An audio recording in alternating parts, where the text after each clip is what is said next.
सपा विधायक की मुश्किलें जो है वो बढ़ती ही जा रही है। अब जिस तरीके से एफआईआर उनके ऊपर दर्ज किया गया है, सपा खेमे में इससे हड़कंप मच गया है।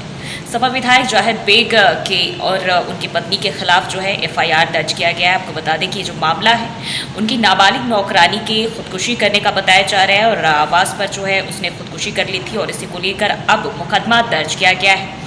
आपको बता दें कि इस एफआईआर में प्रताड़ित करने का और मारपीट करने का, जो नाबालिग नौकरानी थे उसके साथ मारपीट करने का जिक्र भी किया गया है। उत्तर प्रदेश के भदोही के सपा विधायक जाहिद बेग और उनकी पत्नी के खिलाफ नाबालिग लड़की की मौत और बाल श्रम के मामले में एफआईआर दर्ज कर लिया गया है। उन पर बाल श्रम के साथ साथ मजदूरी न देने के भी आरोप लगाए गए हैं। मालूम हो कि भदोही के सपा विधायक जाहिद बेग के मालिकाना मोहल्ले स्थित घर में काम करने वाली नाजिया नाम की नाबालिग लड़की ने रविवार की रात को आत्महत्या कर ली थी।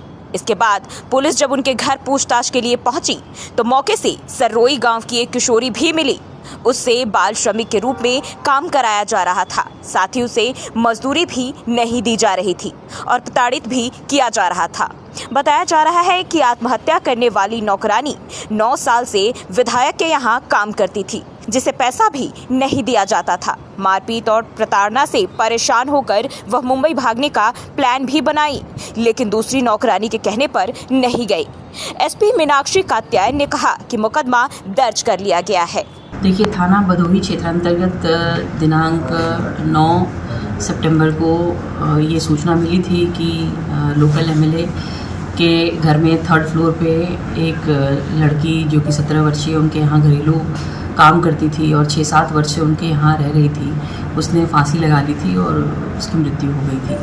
तो तत्पश्चात पुलिस की टीम और प्रशासन की टीम और फॉरेंसिक टीम वहाँ गई थी और वहाँ पर हर एंगल पर जांच पड़ताल हुई और बॉडी को कब्जे में लेकर के पोस्टमार्टम कराया गया और उसके बाद वहाँ सीसीटीवी फुटेजेस खंगाले गए और जो लड़की के पास एक मोबाइल था वो भी बरामद हुआ।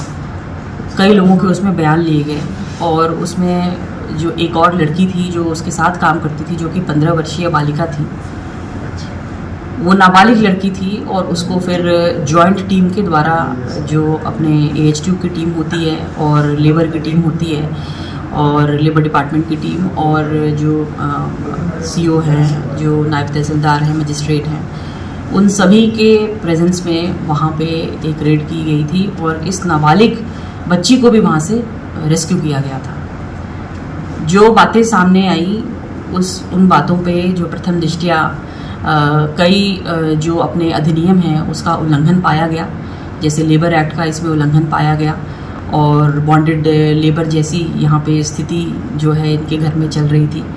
और ये भी बात सामने आई कि एक और लड़की भी यहाँ काम करती थी जिसकी शादी 22 में इन्होंने कर दी थी। तो नाबालिग बच्चियों को घर पे रख करके और उनसे घरेलू काम करके, तो इसमें शोषण की बातें भी जो जॉइंट टीम की जो रिपोर्ट है उसमें सामने आई है।